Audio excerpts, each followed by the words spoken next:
Hi all, welcome back to my channel. So ಯಾರೆಲ್ಲ ಇನ್ನೂ ನನ್ನ ಚಾನಲ್ ಸಬ್ಸ್ಕ್ರೈಬ್ ಮಾಡಿಲ್ಲ, ಇವಾಗಲೇ ಸಬ್ಸ್ಕ್ರೈಬ್ ಮಾಡಿ.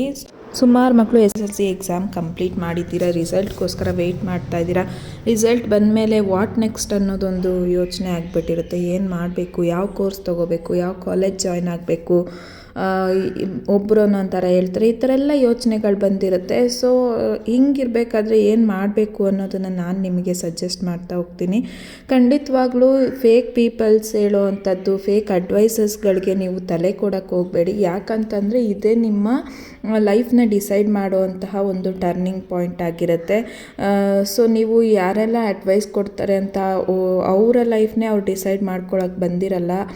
ಎಜುಕೇಷನ್ ಬಗ್ಗೆ ಐಡಿಯಾನೇ ಇರಲ್ಲ ಅಂಥವರೆಲ್ಲ ಅಡ್ವೈಸ್ ಕೊಡ್ತಾ ಇರ್ತಾರೆ. ಆ ಥರ ರೀತಿಯೆಲ್ಲ ಅಡ್ವೈಸ್ಗಳನ್ನ ನೀವು ಕೇಳಕ್ಕೆ ಹೋಗಬೇಡಿ.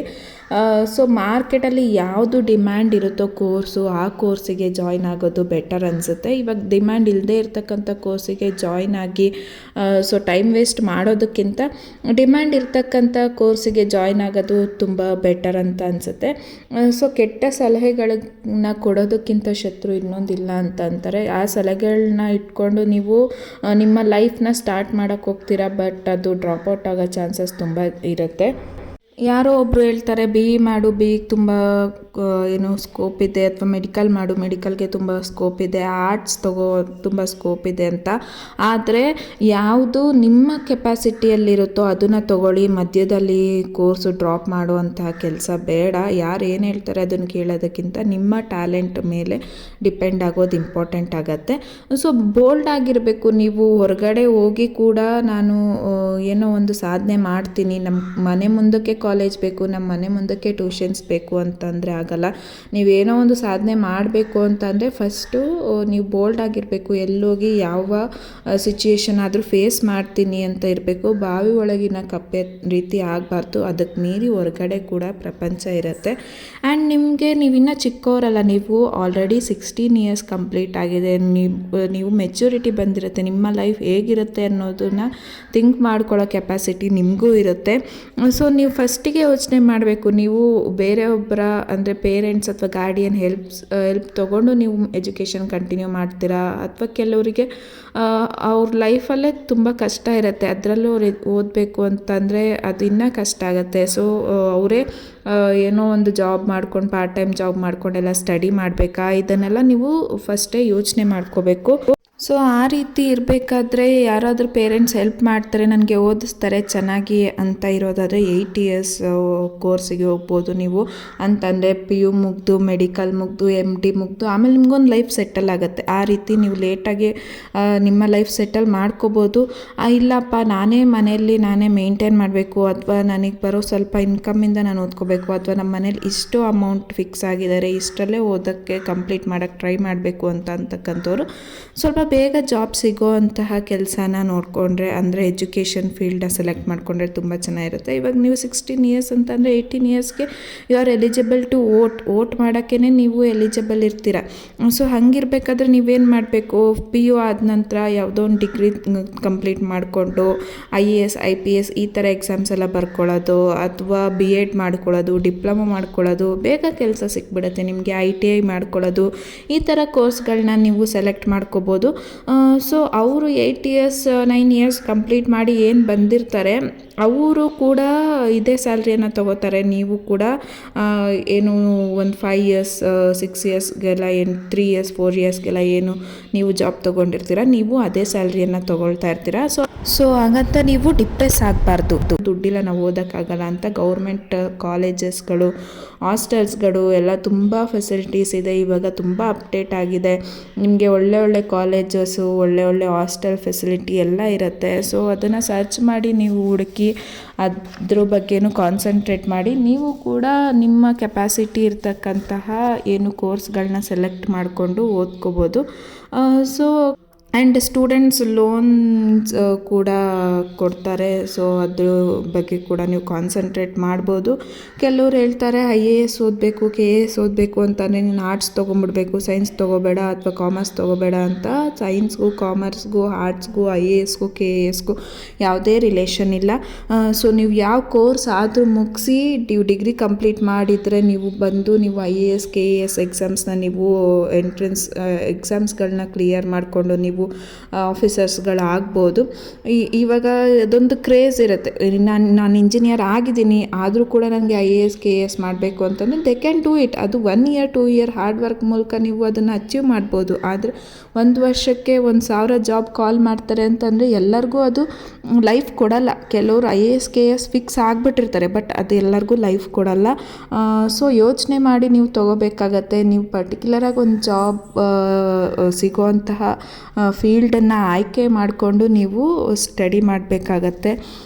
So 1 year 2 year 2 years serious efforts ಹಾಕಿದ್ರೆ you can achieve, you can go for IAS KAS PDO VAO ಈ ಥರ ಎಲ್ಲ ಕೋರ್ಸ್ಗಳು ಈ ಥರ ಎಲ್ಲ ಜಾಬ್ಸ್ಗಳು ನೀವು ಹೋಗ್ಬೋದು.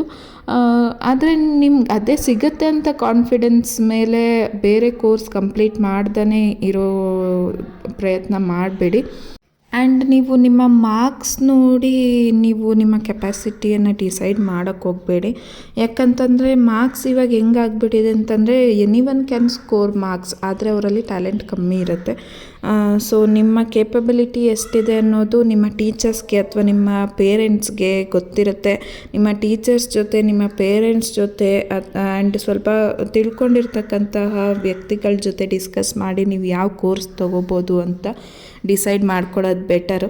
ಆ್ಯಂಡ್ ನಾನು ಹೇಳ್ದಂಗೆ ಏನು ಶೋಕಿ ಮಾಡಿಕೊಂಡು ಟೈಮ್ ವೇಸ್ಟ್ ಮಾಡಿಕೊಂಡು ಕೂತ್ಕೋಬಾರ್ದು. ಯಾಕಂತಂದರೆ ನೀವು ಇಷ್ಟು ದಿನ ನಿಮ್ಮ ಪೇರೆಂಟ್ಸ್ ಕಂಟ್ರೋಲಲ್ಲಿ ನಿಮ್ಮ ಟೀಚರ್ಸ್ ಕಂಟ್ರೋಲಲ್ಲಿ ಇದ್ರಿ, ಇವಾಗ ಕಾಲೇಜ್ಗೆ ಹೋಗ್ತಿದ್ದೀರಾ ಅಂತಂದರೆ ಎಲ್ಲರಿಗೂ ಧೈರ್ಯ ಬಂದಿರುತ್ತೆ, we have our own capacity to do anything ಅಂತ. But no, don't take it as granted. So ನಿಮ್ಮ ಬುದ್ಧಿ ನಿಮ್ಮ ಕೈಯಲ್ಲಿ ಇರಬೇಕು. ಸೊ PUC ಅಂತ ನೋಡೋದಾದರೆ PUCಯಲ್ಲಿ 2 ಇಯರ್ಸ್ ಕೋರ್ಸಸ್ ಇರುತ್ತೆ. ಆರ್ಟ್ಸ್ ಕಾಮರ್ಸ್ ಸೈನ್ಸ್ ಅಂತ ಇರುತ್ತೆ. ಆರ್ಟ್ಸ್ ತೊಗೊಂಡ್ರೆ ಅದರಲ್ಲಿ ನಿಮಗೆ history, political science, economics, sociology, physiology, ಲ್ಯಾಂಗ್ವೇಜಸ್ಗಳು ಈ ಥರ ಎಲ್ಲ ಸಬ್ಜೆಕ್ಟ್ಸ್ಗಳು ಬರುತ್ತೆ. ಸೊ ನೀವು ಮೀಡಿಯಾದಲ್ಲಿ ಅಥವಾ ಟೀಚಿಂಗ್ ಫೀಲ್ಡಲ್ಲಿ ನೀವು ಚೆನ್ನಾಗಿ ವರ್ಕ್ ಮಾಡ್ಬೋದು. ಕಾಮರ್ಸ್ ತೊಗೊಂಡ್ರೆ ಇವಾಗ ಅದಕ್ಕೆ ತುಂಬಾ ಸ್ಕೋಪ್ ಇದೆ. ಕಾಮರ್ಸ್ಗೆ ಬ್ಯಾಂಕಿಂಗ್ ಆಗಿರ್ಬೋದು, ಚಾರ್ಟೆಡ್ ಅಕೌಂಟ್ ಆಗಿರ್ಬೋದು, ಮ್ಯಾಥ್ಸ್ ಆಗಿರ್ಬೋದು, ಅಪ್ಲಿಕೇಶನ್ ಫೀಲ್ಡ್ ಆಗಿರ್ಬೋದು, ಎಲ್ಲದರಲ್ಲೂ ತುಂಬ ಸ್ಕೋಪ್ ಇದೆ, ನೀವು ಹೋಗ್ಬೋದು. ಆ್ಯಂಡ್ ಸೈನ್ಸ್ ತೊಗೊಂಡ್ರೆ ಮೆಡಿಕಲ್ ಫೀಲ್ಡು, ಇಂಜಿನಿಯರಿಂಗ್ ಫೀಲ್ಡು, ಸೈಂಟಿಸ್ಟ್ಗಳಾಗ್ಬೋದು, ಟೀಚಿಂಗ್ ಫೀಲ್ಡಿಗೆ ಹೋಗ್ಬೋದು, ಮೆಡಿಸಿನ್ಸ್ಗೆ, ಲ್ಯಾಬೊರೇಟರಿಗೆ ಈ ಥರ ಎಲ್ಲ ನಿಮಗೆ ಅವಕಾಶಗಳು ಸಿಗ್ತಾ ಹೋಗುತ್ತೆ.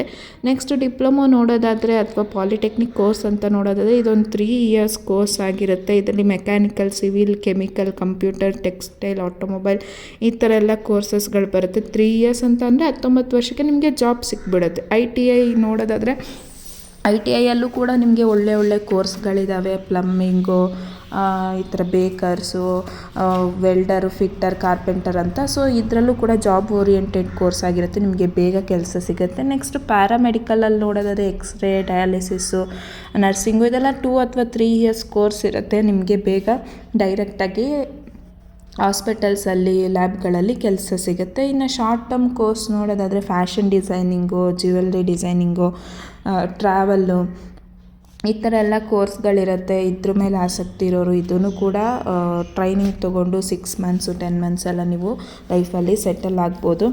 ಸೊ ನಿಮ್ಮ ಪೇರೆಂಟ್ಸ್ ಮತ್ತು ನಿಮ್ಮ ಟೀಚರ್ಸ್ ಅಡ್ವೈಸ್ ತೊಗೊಳ್ಳಿ. ಆ್ಯಂಡ್ ಟೈಮ್ ವೇಸ್ಟ್ ಮಾಡಬೇಡಿ, ಇರೋ ಟೈಮ್ನ ತುಂಬ ಯೂಸ್ಫುಲ್ ಮಾಡ್ಕೊಳ್ಳಿ. ಸೊ ಟೈಮ್ ಇದೆ ಅಂತ ಅಂದ್ಬಿಟ್ಟು ಫೇಸ್ಬುಕ್ಕು, ಇನ್ಸ್ಟಾಗ್ರಾಮು ಅಥವಾ ಮೊಬೈಲಲ್ಲಿ ಟೈಮ್ ವೇಸ್ಟ್ ಮಾಡೋದು ಅಥವಾ ಗೇಮ್ಸ್ ಆಡೋದು ಇದರಿಂದ ನಿಮ್ಮ ಕೆರಿಯರು ಡೆವಲಪ್ ಆಗಲ್ಲ. ನೀವು ಈ ಒಂದು 20 ವರ್ಷ ಏನು ಹಾರ್ಡ್ ವರ್ಕ್ ಮಾಡ್ತೀರಾ, ನೆಕ್ಸ್ಟ್ 70 ವರ್ಷ ಕೂತ್ಕೊಂಡು ತಿಂತೀರಾ. ಸೊ ನಿಮ್ಮ ಲೈಫ್ ಟರ್ನಿಂಗ್ ಪಾಯಿಂಟಲ್ಲಿ ನೀವು ಶೋಕಿ ಮಾಡಿಕೊಂಡು ಬೇರೆ ಇನ್ನೇನೋ ಮಾಡಿಕೊಂಡು ಬ್ಯಾಡ್ ಹ್ಯಾಬಿಟ್ಸ್ ಡೆವಲಪ್ ಮಾಡಿಕೊಂಡು ಲೈಫ್ ವೇಸ್ಟ್ ಮಾಡಿಕೊಂಡ್ರೆ ನಿಮ್ಮ ಕೆರಿಯರಲ್ಲಿ, ನಿಮ್ಮ ಮುಂದಿನ ಲೈಫಲ್ಲಿ ಯಾರೂ ನಿಮ್ಮ ಸಹಾಯಕ್ಕೆ ಬರಲ್ಲ.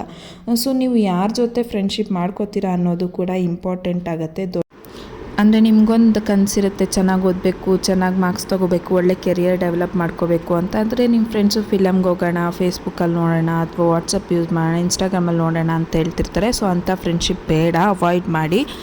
ಸೊ ಟೈಮ್ ಸಿಕ್ಕಾಗೆಲ್ಲ ನ್ಯೂಸ್ ಪೇಪರ್ ಓದಿ ಅಥವಾ ಒಳ್ಳೆ ಹ್ಯಾಬಿಟ್ಸ್ ಬೆಳೆಸ್ಕೊಳ್ಳಿ. ಆ್ಯಂಡ್ ಬಾಡಿನ ಹೆಲ್ದಿಯಾಗಿ ಮೇಂಟೈನ್ ಮಾಡಿ. ಇವಾಗೆಲ್ಲ ಬ್ಯಾಡ್ ಹ್ಯಾಬಿಟ್ಸು PU ಬರ್ತಿದ್ದಂಗೆ ಸ್ಟಾರ್ಟ್ ಮಾಡ್ಕೋತಾರೆ, ಸ್ಮೋಕಿಂಗು ಅಥವಾ ಏನೇನೋ ಅಂತ. ಸೊ ಅದಕ್ಕೆಲ್ಲ ಏನು ನೀವು ದಾಸರಾಗಕ್ಕೆ ಹೋಗಬೇಡಿ. ಸೊ ಒಳ್ಳೆ ಹ್ಯಾಬಿಟ್ಸನ್ನ ಬೆಳೆಸ್ಕೊಳ್ಳಿ. ಯಾಕಂತಂದ್ರೆ ಇವಾಗ ನಾವು ಟೈಮ್ ವೇಸ್ಟ್ ಮಾಡ್ದಂಗೆ ನ್ಯೂಸ್ ಪೇಪರು ಇದೆಲ್ಲ ಸ್ವಲ್ಪ ನೋಡ್ತಾ ಇದ್ದರೆ ಕಾಂಪಿಟೇಟಿವ್ ಎಕ್ಸಾಮ್ಸ್ಗೆ ಈಸಿ ಆಗ್ತಾ ಇರುತ್ತೆ. All the best for your future. ತುಂಬ ದೊಡ್ಡ ದೊಡ್ಡ ಹುದ್ದೆಗಳ ಕನಸು ಕಾಣಿ, ತುಂಬ ಒಳ್ಳೆ ಭವಿಷ್ಯ ನಿಮ್ಮದಾಗಲಿ. ಆ ಕನಸನ್ನು ಅಚೀವ್ ಮಾಡ್ಕೊಳ್ಳೋಕ್ಕೆ ಹಾರ್ಡ್ ವರ್ಕ್ ಮಾಡಿ, ಎಲ್ಲ ಒಳ್ಳೆಯದಾಗತ್ತೆ. Thank you for watching.